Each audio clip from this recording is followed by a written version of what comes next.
Hello students, welcome to our next session, which is a continuation of our previous session where we were in the discussion of gene cloning, and today we are continuing with the next content of the gene cloning, that is gene cloning tools. Yes, myself Dr. Asha Jyoti C, Assistant Professor, Department of Biotechnology, Vijayanagara Sri Krishna Devaraya University, Ballari. Let's begin with the class. Yes, recalling the previous session, we were in the discussion of what is a gene. What is the gene cloning? As nothing but genetic engineering or recombinant DNA technology, and few of the examples of we learnt on the transgenics, and few of the examples of transgenic plants and transgenic animals, and broadly about the applications of gene cloning in various sectors. Yes, I'm just recalling the statement of a definition for the genetic engineering. It is nothing but as a simple addition, deletion, or a manipulation of the a single gene or the set of the gene of an organism to create a desired change or for the production of the desired product. It is artificially copying of the piece of the DNA from one organism and joining this copy to the DNA into the DNA of the another organism with the help of the molecular vehicle, what we are going to call it as a vector. Coming to the a number of tools, helping tools, which we use in the gene cloning to recombine the two different genetic information for the production of the useful product. Majorly, two important tools are commonly using the major requirements of the gene clonings. Those are enzymes, and one more is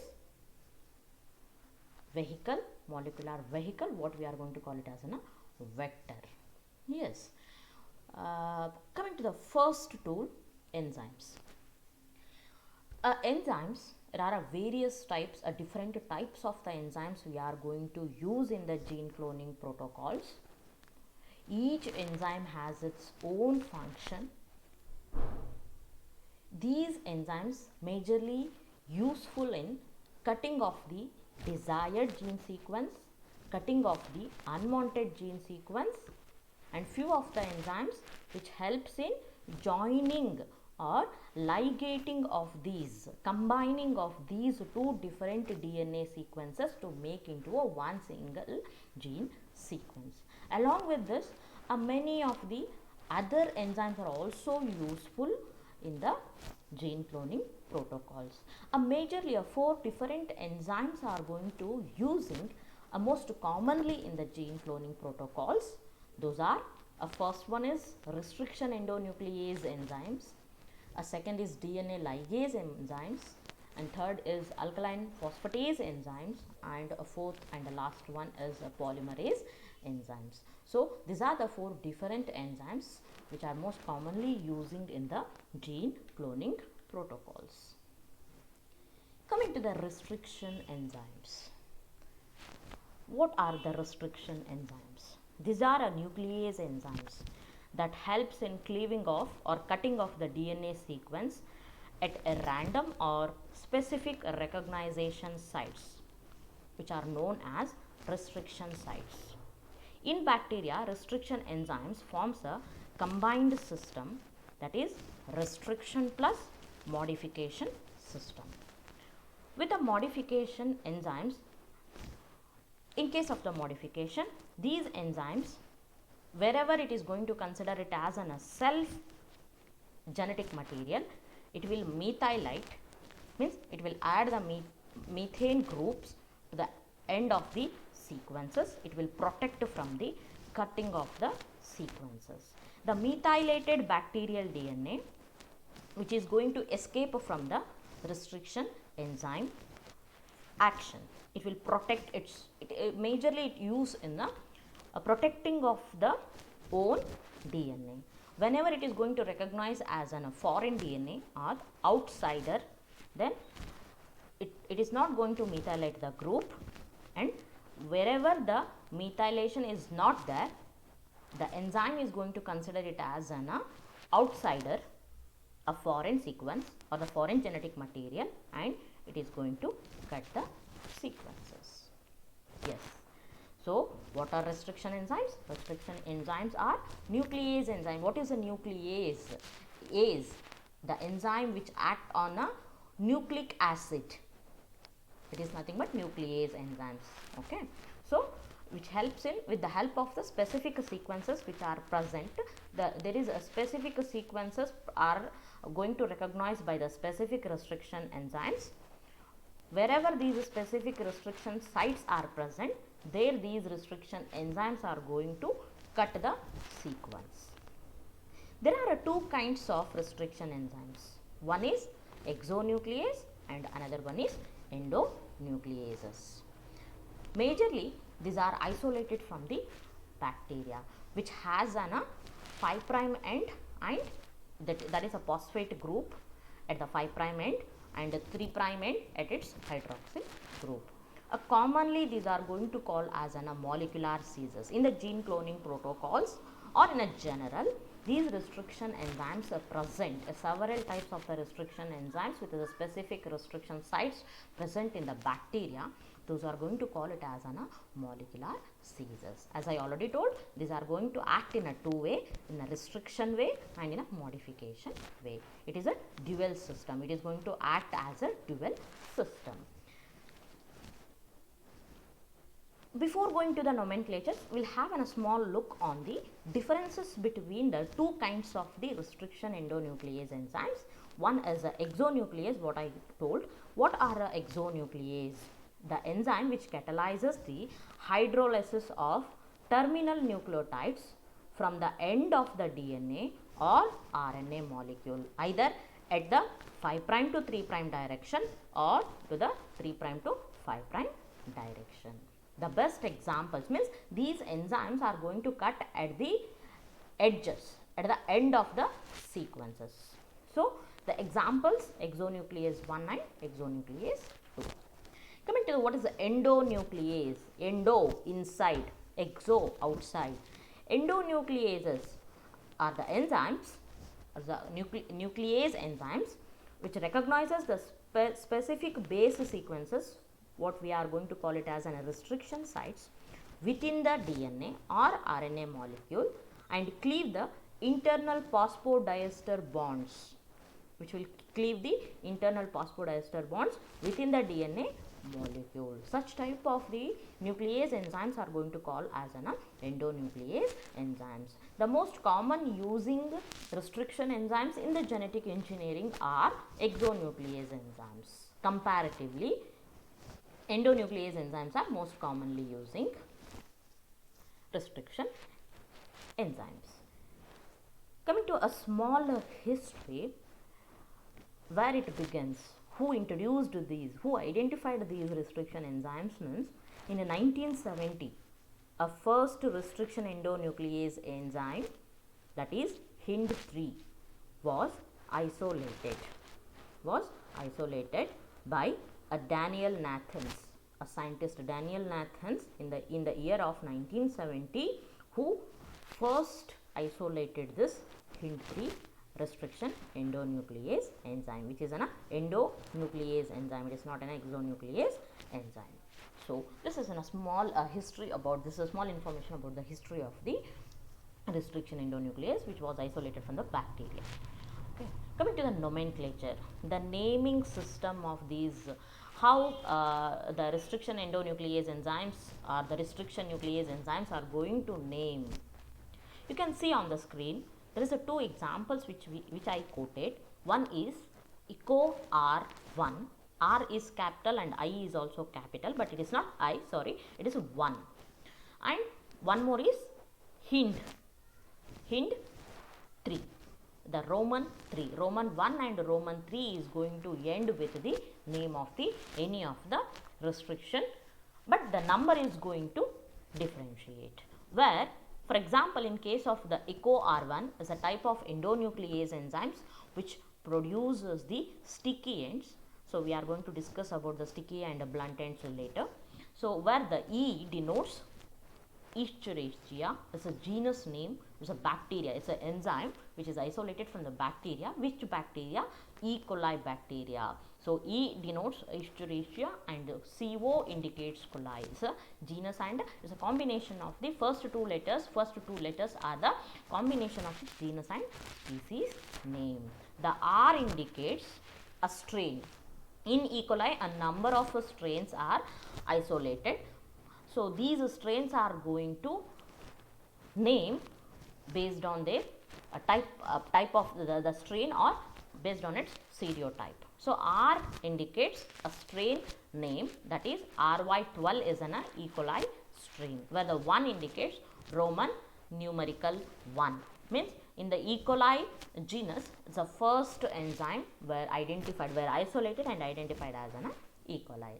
A same way hint 3. The hint 3 which was isolated from the bacteria Haemophilus influenza, a strain is D here. So it's a third enzyme which was isolated from the Haemophilus influenza and using as a restriction endonuclease enzyme. So as we already discussed, broadly restriction enzymes are going to classify into two types, exonuclease enzyme and endonuclease enzymes. So endonuclease enzymes, based on their structure and a function and the way of identifying the restriction sites, there are 4 different types in the endonuclease enzymes, that is endonuclease type 1, endonuclease type 2, endonuclease type 3 and endonuclease 2S. That is a very rare one. Endonuclease type 2S is a very rare endonuclease enzyme. Coming to the type 1 endonuclease enzyme, what are the silent features of the endonuclease type 1? This is a single enzyme. It's a functional morphology which is made with the 3 subunits. These 3 subunits are helping in recognition. 1 subunit out of the 3, 1 subunits help in recognition of the restriction sites. Second is helps in the cleavaging, means cutting, and the third subunit helps in the methylation. How it is going to cut? It can cleave the DNA sequence to 100 base pair from the recognition site. Up to 1000, it cleaves up to 1000 base pair from the recognition sites. Coming to the type 2, it's a 2 different enzymes, means it has 2 subunits. The one subunit helps in cleavaging and another subunit help in modifying the recognition sequences. And this this is going to cleave. The cleavaging site of for this enzyme is very close to the recognition site. Coming to the type 3, a single enzyme with the 2 subunit. One subunit is helpful for the recognition of the restriction sites and another one is helps in the cleavaging. So the cleavage pattern of this type of the enzyme, the cleavage site is 24 to 26 base pair from the recognition site. The most common using endonuclease enzyme is type 2 and type 1. Coming to the type 2S, so 2 different enzymes cleave the site up to 20 base pair from the recognition site, but the specificity of this enzyme, the specificity of identifying the recognition site is very low as compared to the other 3 types of the endonuclease enzymes. So coming to the whatever the endonuclease enzyme, either it is a type 1, type 2 or a type 3, each endonuclease enzyme has its own cleavage pattern, means the cutting fashion of the every restriction endonuclease enzyme is going to depend on its subunits, how it is going to recognize, and based on that it is going to cut the sequences. The first type of the image, in the image if you see, normally any of the endonuclease enzymes which will cleave in a two patterns. One is if it is cleaves, either it will produce the blunt ends or equal ends, or it will produce the sticky ends, nothing but unequal ends. The first image what we are showing, so you can see that the enzyme has a recognition site which is the pattern of axis, the axis of symmetry. At the both the side of axis of symmetry, the enzyme has a recognition site. As a result, it is going to produce a sticky ends. If the enzyme identify the recognition site along the axis of symmetry, then it will produce an equal ends, nothing but blunt ends. So once again, so the cleavage pattern of any of the endonuclease enzyme is depends on what type of the recognition sites are present and its identification patterns. So most commonly two type of the cleavages are going to take place in the endonuclease action. One is a sticky ends and one is a blunt ends. What is the sticky ends? When it is going to produce a sticky ends means if the enzyme is recognized the identify the recognition site or the restriction sites at the sides of the axis of symmetry. As a result, it will produce the two unequal ends, those are going to call it as a sticky ends. If the recognition site is along the axis of symmetry, then it is going to produce an equal ends are known as blunt ends. So there are a few examples of the enzymes and their recognition sequences, which is very specific for each endonuclease enzyme, and what are the pattern of the sequence it is going to produce. Yes. So for example, EcoR1, that is a recognition sequence which has a 5 prime to 3 prime and 3 prime to 5 prime anti-parallel strands, where it has in between of that it has a specific sequence. So when it going to act, it is going to produce a sticky ends. The BAMH1, that is a Bacillus amyloliquefaciens H1 endonuclease enzyme. So that is a recognition sequence and it is going to produce as a product. When it is going to act on the recognition sequences or restriction sites, it is going to produce a sticky ends. The another one is Haemophilus eziophytis. So it is going to produce you can see here it is cutting at the along the axis of symmetry. So as a result, it is going to producing equal ends, those are nothing but blunt ends. So as of next hint 3 and not 1. Coming to the DNA ligase. Yes, now a cutting of the sequence is taken place.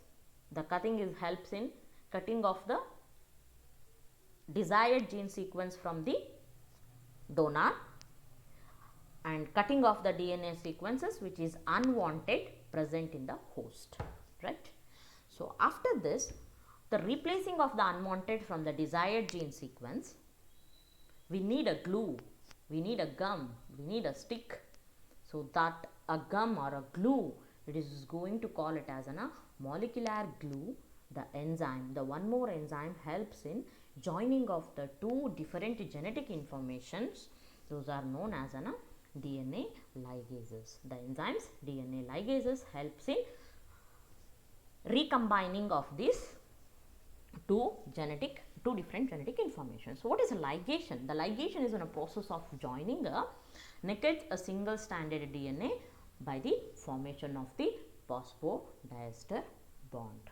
So for the process of ligation, it needs an energy, so it uses an ATP as a cofactor. The major steps how it is going to ligate, mainly the major point you have to remember here, it will ligate the single strands. So what are the steps involved in ligation means, first the cofactor which is there as a ATP which is going to break into a AMP and pyrophosphate. The AMP which turn acetylate the NH2 group between the 3 prime to 5 prime DNA strands. So instead of the explanation, you can see the image here how the phosphodiester bond is going to form between the two breaks.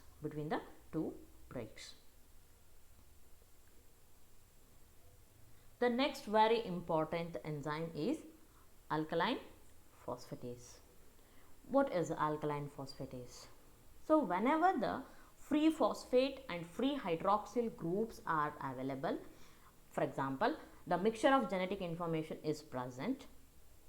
The free 5 prime phosphate group and a free 3 prime hydroxyl group is there.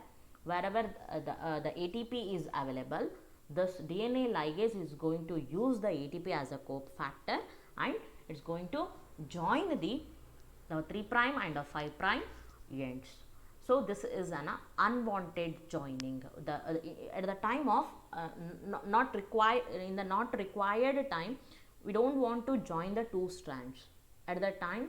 So we have to remove the free groups, free phosphate groups or free hydroxyl group. Commonly in the gene cloning, we are going to remove the 5 prime free phosphate group, which avoids the rejoining, unwanted joining of the two genetic information.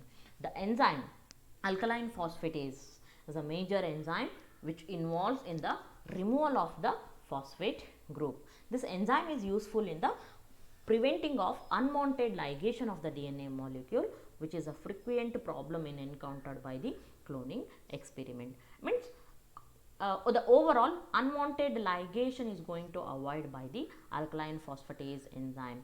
The phosphatase removing of the phosphate group from the 5 prime end of the DNA. The next, the very last enzyme, the most commonly using enzyme in that gene cloning is polymerases. What are polymerases? A group of enzymes that catalyzes the synthesis of nucleic acid molecules are collectively referred as polymerases.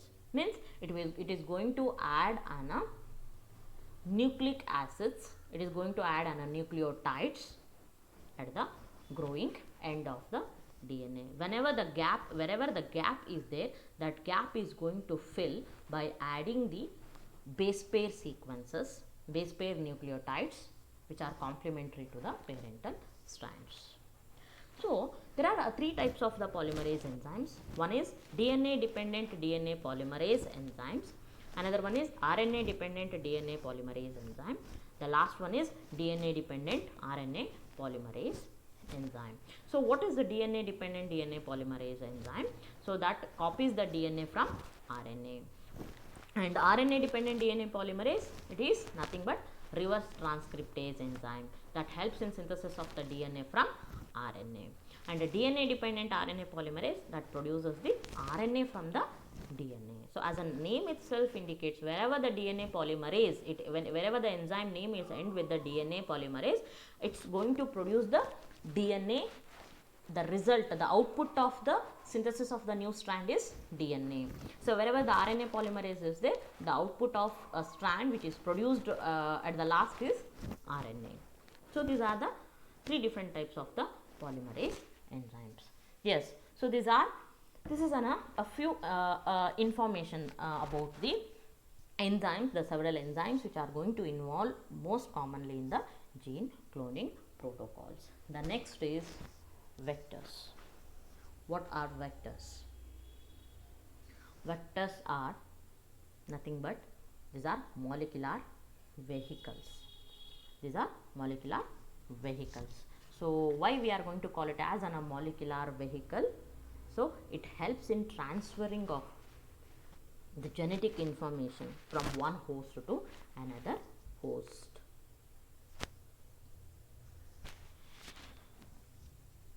Which allows the exogenous DNA to be inserted, stored and manipulated mainly at the DNA level.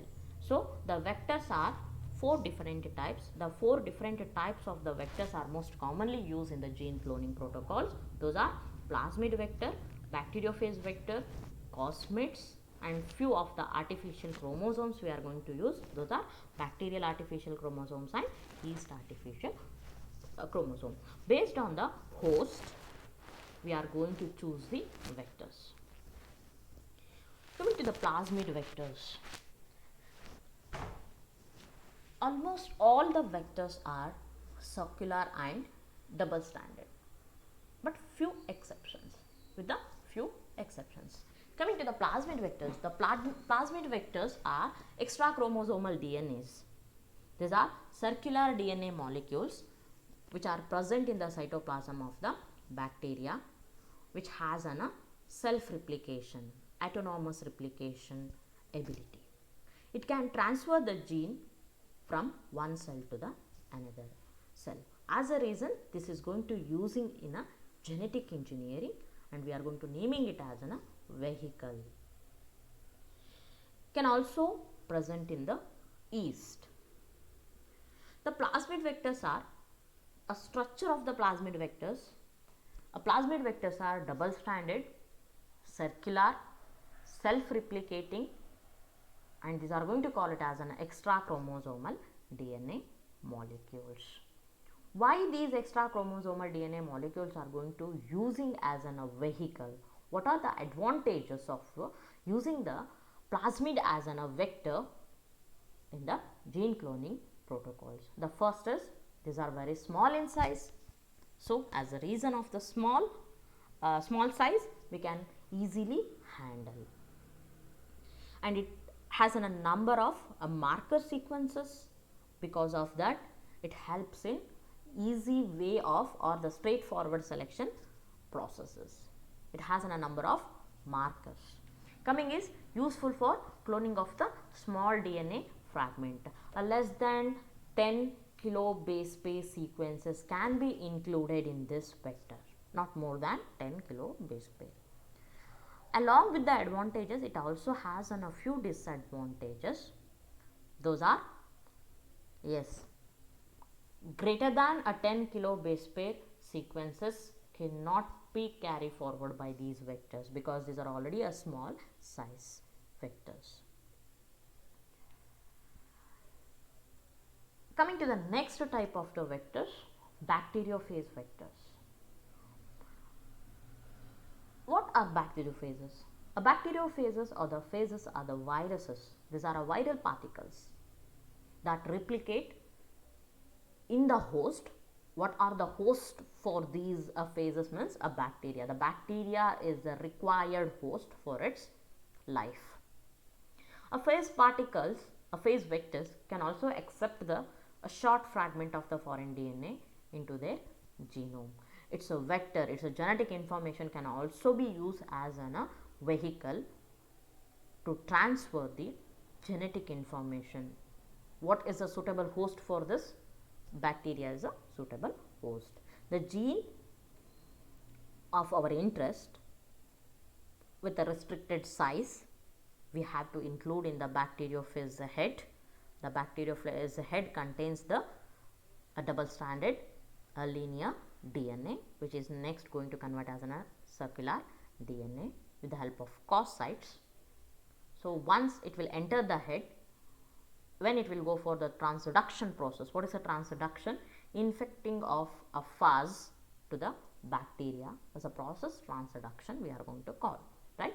So, the most common bacteriophage virus is lambda. Bacteriophage lambda is a virus which most commonly going to infect the E. coli, and its vector or its genetic information is going to thoroughly studied and used for the genetic engineering protocols. As a reason, we are going to call it as a lambda vectors. What are a lambda vectors? These are bacteriophage lambda virus,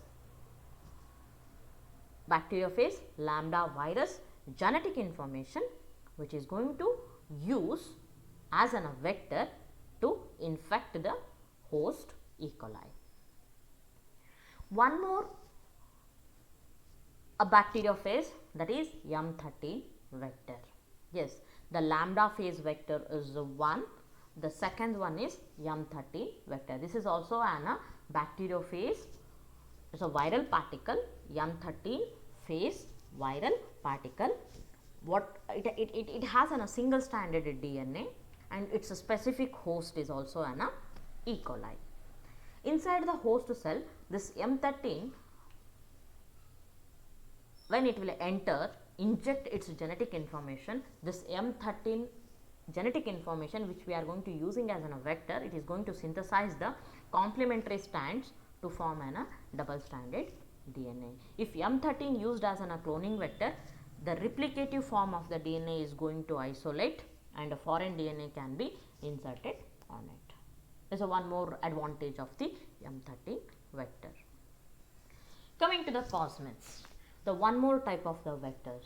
Yes, if the virus, if the viral genetic information which we are going to using in the form of the vector, there are two types. The fast vectors are two types. One is the most common using fast vectors are lambda fast vectors and M13 fast vectors. So coming to the cosmids are the vectors possessing a characteristic of both plasmid and bacteriophage lambda. So as the name itself indicates, cosmids, cos as the site, a specific site for the circulation of the linear DNA into double stranded DNA, which is most common site present in all the bacteriophage vectors, and mids indicates plasmids. So this is a hybrid vector which has sequences, the shared sequences are present in this type of the vectors. So what are those? It has the sequences which are responsible for the plasmid vectors, and also for the few of the sequences are from the bacteriophage lambda.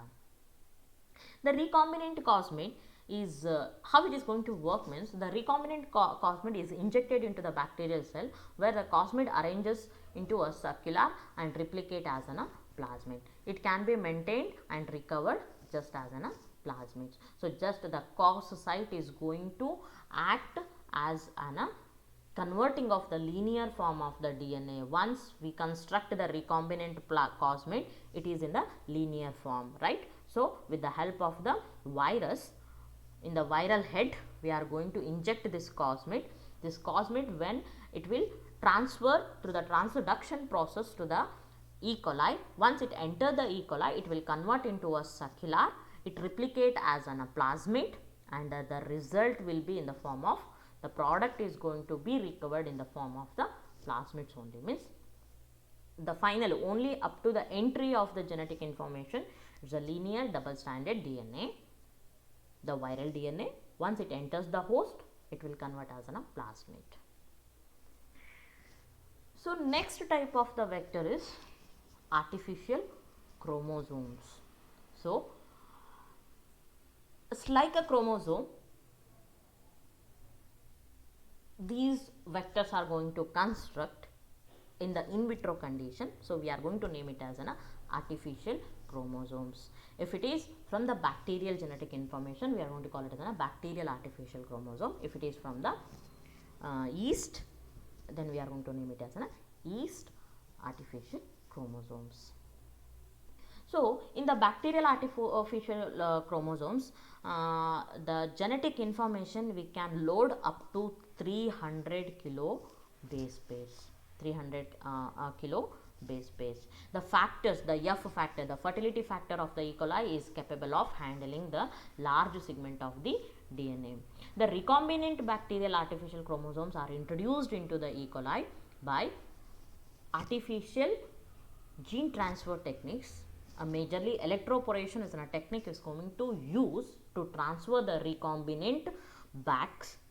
Once in the cell, the recombinant back is enter, it will replicate like an F factor, fertility factor. So the most commonly using the best example for the bacterial artificial chromosome is PBAC108, the plasmid BAC 108.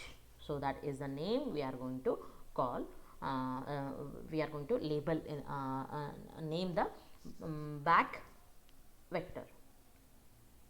The major selectable markers which are present in the BAC, which is incorporated in the BAC, is it has an antibiotic resistant gene sequences which is useful in the selection of the recombinant process. Those are chloramphenicol resistant gene sequences are going to use as a selectable marker for the BAC. The next is yeast artificial chromosome, which has the partial sequences from the yeast genetic information, genetic material. So which is going to constructed in the form of a chromosome. and you are going to use it as a vector. So what is the holding capacity or the gene of interest up to the size 500 kilobase pair we can insert to this YAC, to this yeast artificial chromosome, and we can transfer into the host. Actually the YACs are designed to replicate as a plasmid in the bacteria when no foreign DNA is present. Once this fragment is inserted, the YAC are transferred to the cells, then they will replicate as a eukaryotic chromosome inside the host cell. The DNA is inserted to the unique restriction sites, and it will cleave the plasmid with the another restriction endonuclease that removes the fragment of the DNA and causes the YAC to become linear.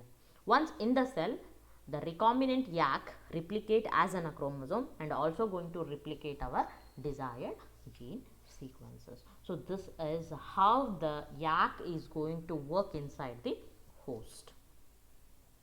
So these are the few informations about the different tools which we are going to use in the gene cloning protocols. Thank you.